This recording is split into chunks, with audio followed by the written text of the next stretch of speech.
So when I was first invited to be part of this event, my initial response was, oh, no, I can't. I have not enough time in my day. There's too many things on my to-do list, and I have too much responsibility with Sweet Home Manalo. I couldn't fit it in. And then when I found out what the focus was and was asked to reflect for a few days, which I did, I realized that the focus tonight, which is Kuleana, is so much a part of who I am as a person and what is important to me in terms of what I have taught my children and the people that I work with, that there was no choice. So I had to be here. So here I am tonight. So my question to you tonight is, what would you do and what choices would you make if at 46 years old, which is how old I was, but whatever time that is in your life, you were diagnosed with stage 3 cancer, and you were told that the best option for your survival was that you could cut your chest open and remove all your breast tissue, nipples, everything that you as a woman are so proud of, because I really loved my boobs at the time. Or you could burn, you could send a direct light or rays to a certain area and burn that and the surrounding cells to get rid of it. Or you could ingest various drugs to poison not only the bad cells that were replicating that weren't good for you, but the good ones as well. And that was my experience like almost 5 years ago. I found myself having to make choices that I was stunned with, because I kind of always thought I was a pretty healthy person. I wasn't, to me, at risk. You know, I was never overweight. I didn't smoke. I wasn't a drug addict. You know, I had raised 3 kids by myself. I never really thought that I would find myself in a position of being diagnosed with stage 3 cancer. And so, just to give you a little bit of background, I'm a local girl, grew up in Hawaii, raised 3 kids, single mom, you know, the kind of tough life. But decided in 2005 that I was going to move to California and try to have a new experience. My youngest son was in college, and I thought this was a good time for me to experience a new kind of life. Plus, there was no men in Hawaii. So I was like, yeah, maybe California. No, but anyway. So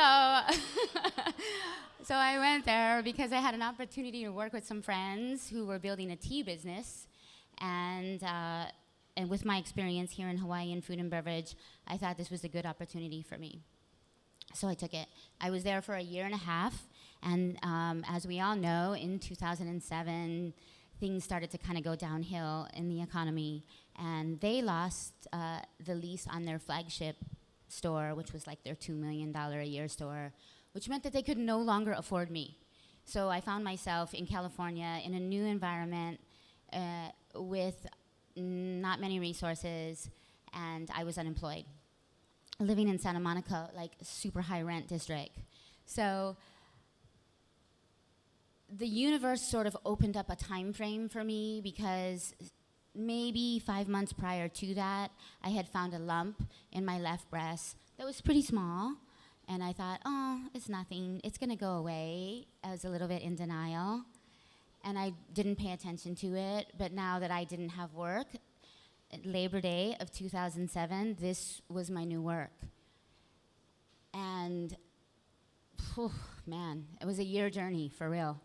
But so everything went really quickly at that point. I was like, okay, well, I have this lump, and it's bigger, and it's screaming at me now, so I guess I better start paying attention to it. And I always operate from a more holistic point of view. I'm not a big like I get a cold, and I like take emergency, or I do something that's more natural. I don't like run to the doctor and try to get an antibiotic. That's not who I am. So I started doing some holistic research, and I thought, okay, I'm gonna just put a poultice on this.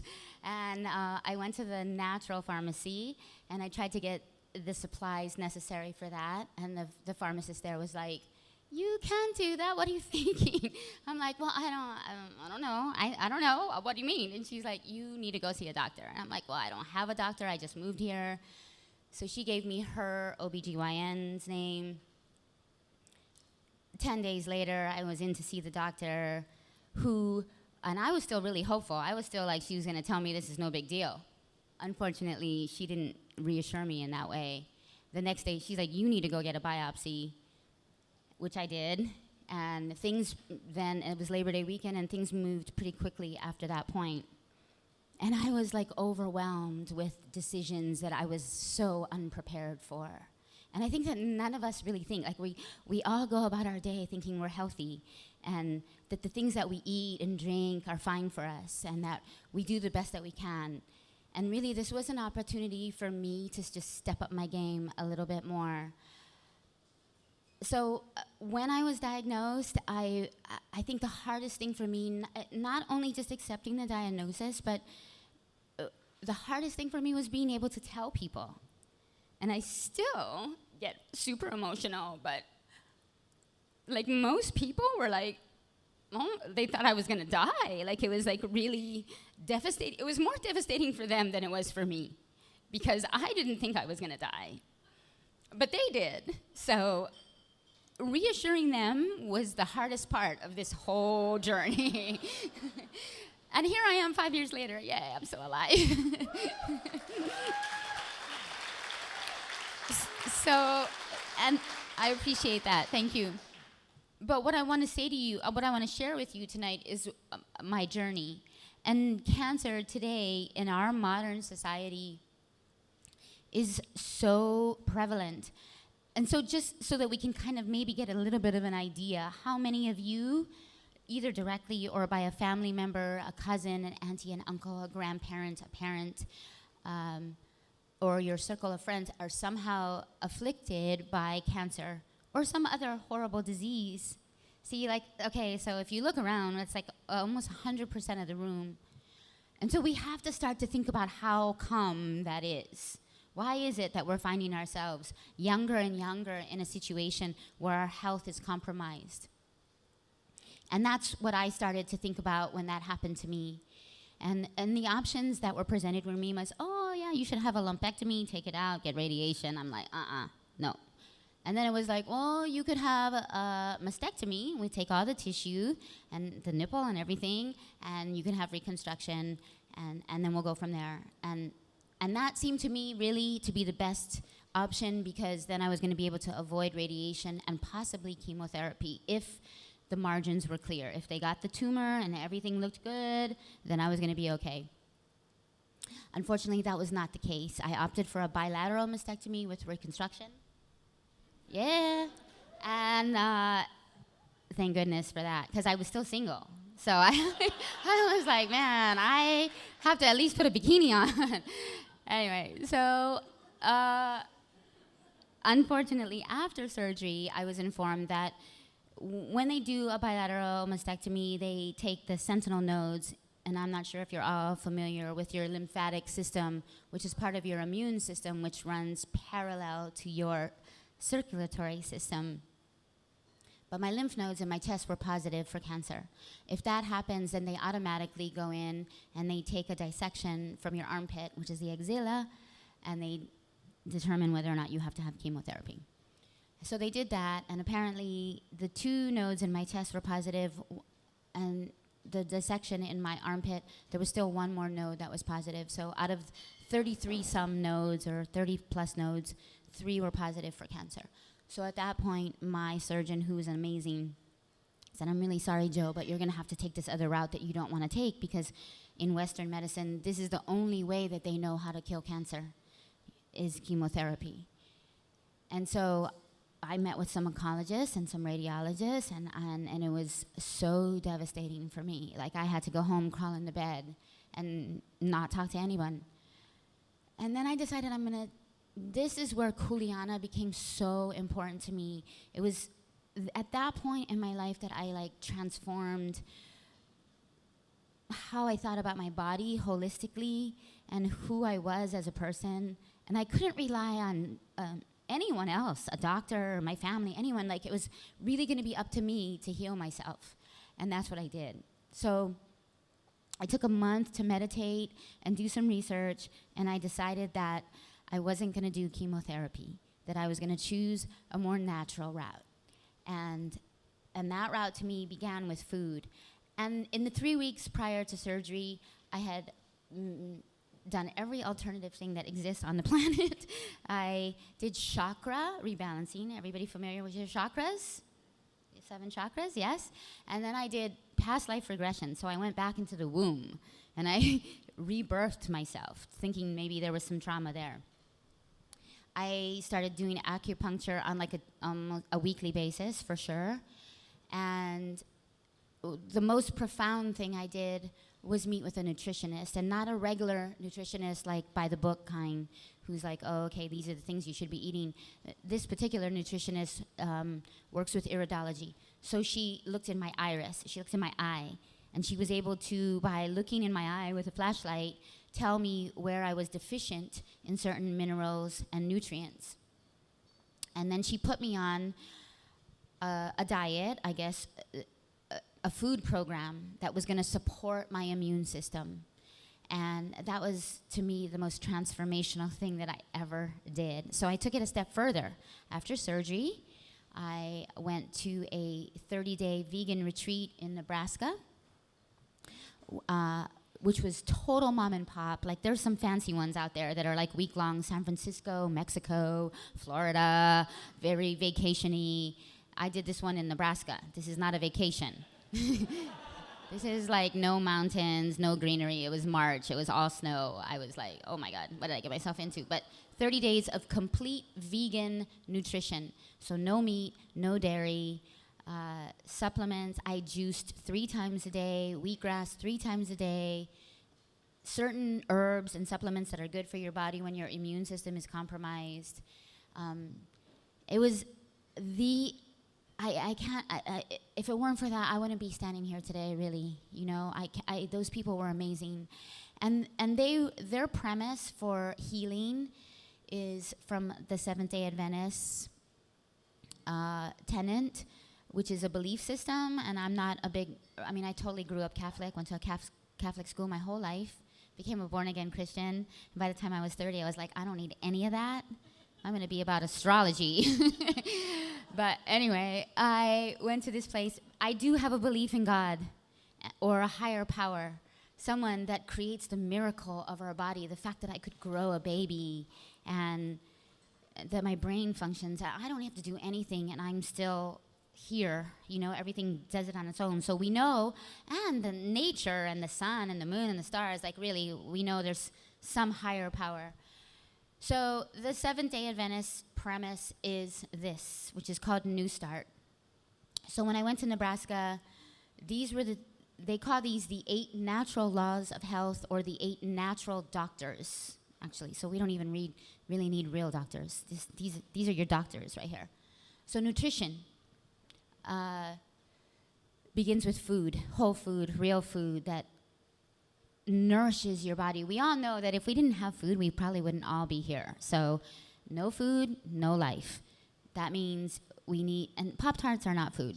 So real food with real grains, vegetables that give you energy. Food is your life. We all know that. Exercise was another part of the regime that was in Nebraska. So that means twice a day I was out in the snow, 5 feet of snow, like crunch, crunch, crunch, walking for 5 miles in the morning and in the evening. Because exercise, we all know how that makes us feel, that we feel re-energized, that we have stamina. It's good for our immune system. The next thing that was really important in the treatment in Nebraska was water. So there was a lot of natural therapy in terms of water. So there were things called fever baths and jacuzzi. In the morning, the first thing I would have to do is take a cold shower to get the circulation going. We all know water is our greatest resource, and we all need to pay attention to the water, especially these days. So water, you all have heard that we need to have like 8 cups of water, or twice your body weight of water. And there's a reason for that. They're all like old adages, and you know this like in your mind, like from when you were a little kid. And it all comes back to you, you know? Sunlight is the other one. So it was like 20 degrees there. So I wasn't out in my bikini, but they had a room that was like a sunlight room that I could be in my bikini. It was inside, but the sun would still come in. And sunlight helps with vitamin D, and again, aids in your immune system. The next thing is temperance, which to me, in context, means moderation.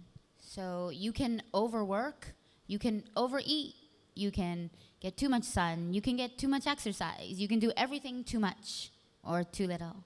So temperance means moderation or balance. So we all need to have a little more balance in our lives in terms of food and exercise and stress. The next thing is air, which is to me equals oxygen, and that was still part of the exercise too. So breathing deeply, having clean air, which is really important for our cells. The next thing is R for rest. We all know what a good night's sleep does for us in terms of rejuvenation. It's when our body has a chance to recharge itself. And the final thing is trust. And that says trust in God. And, you know, we all have different belief systems. For me, it was trust in a higher power, whatever, if it's God or Buddha or the universe, whatever that is for you individually, but knowing that there is someone, something, a higher power to guide you. For me, it's actually a spirit of gratitude and a knowingness that we're all interconnected. So that was part of the treatment in Nebraska, and I still do that. These are my doctors right there. Those are the doctors that I have every day, still today. But and I looked at my healing from a holistic point of view. So there was the physical aspect, there was the mental, the spiritual, the emotional aspect. Tonight we're just going to talk about the physical part because we could go on about the other ones. But so the physical part for me was the food aspect. And I started to explore that way more deeply in terms of food as medicine. And Hippocrates says, let food be thy medicine and medicine be thy food.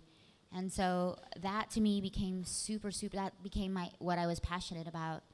And in order to do that, in order to eat properly, for me, in my situation with a compromised immune system, I needed to eat alkaline foods. And alkaline foods are foods that are grasses, cucumber, kale, kelp, spinach, parsley, broccoli, all green, you guys, huh? Acidic, not good. Cancer lives in an acidic environment. All things I used to do, and in moderation still do. Alcohol, coffee, I worked for Starbucks for 8 years, eggs, fish, meat. So those are the things that I sort of had to eliminate from my lifestyle. And the ones on the alkaline column are the things that I had to incorporate more in my lifestyle.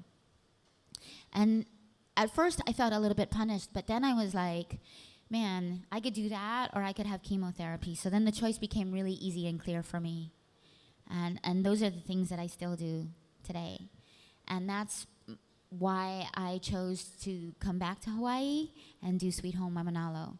So I was on the mainland for 4.5 years, and then a friend of mine had an opportunity with Sweet Home Waimanalo. Kevin is a really dear friend, and he is the founder and director of Sustain Hawaii. And he said, well, I have this business that my friend has that he kind of wants to sell, and it has to do with food and beverage. And we were figuring out a way that we could send a message to everyone about sustainability from a global perspective, which nobody really seems to get. It's like way too up there. So in what way can we affect everyone and then teach you from the most basic level about sustainability? And we figured that it was food, because food affects all of us. So if we could teach you from a food perspective about sustainability, then we could scale up from there. And so that's why I came back and decided to do Sweet Home Waimanalo. And originally the concept was all meat. and I don't eat meat. And I said to Kevin, why am I going to come here and do this? And he said, we can honor the vision to begin with, and we all are different. And in fact, I'm not here to tell you that you need to have a vegan lifestyle, because really, everyone's different, and your bodies are different. What I am here to tell you is that you need to get in touch with your body, and what is bothering you, what makes you doesn't feel good, if you have bad digestion, if you have headaches, like everything is kind of related to your physical environment in terms of your wellness. So food for me was a way to get into a community that Waimanalo has like the highest rate of diabetes and obesity. And it was a way for me to get in and teach people that food was a way that they could make themselves better. So now on our menu, we still have the 3 main proteins, but super limited. We have a huge vegetarian menu, and we are more successful today, 2 years later that I took over, than before I came with just meat. And I'm so proud of what we do there in terms of teaching the community. And we grow our greens on our roof. We have a permaculture garden in the back area, and our vision for health and wellness is huge, and we just want to educate the community and do more and more things along that way. And so my point for being here tonight, and what I want to say to you is, and what I'm passionate about is, my Kuleana, like I empowered myself in terms of my healing and my life, really, like I feel like I saved my own life. And you can do the same, whether it doesn't have to be a crisis situation. Like I want you to know that you are empowered to make certain decisions in your life that affect your wellness. And that doctors are not necessarily the right choice in terms, whatever feels right for you, but I just want you to know that there's options, and that and we're so lucky today in terms of the internet and the wealth of information that's out there. So I just want to inspire you and challenge you to reflect on your own life, and where maybe there might be some ways that you can make your wellness your responsibility, because I did, and that's important to me. So thank you.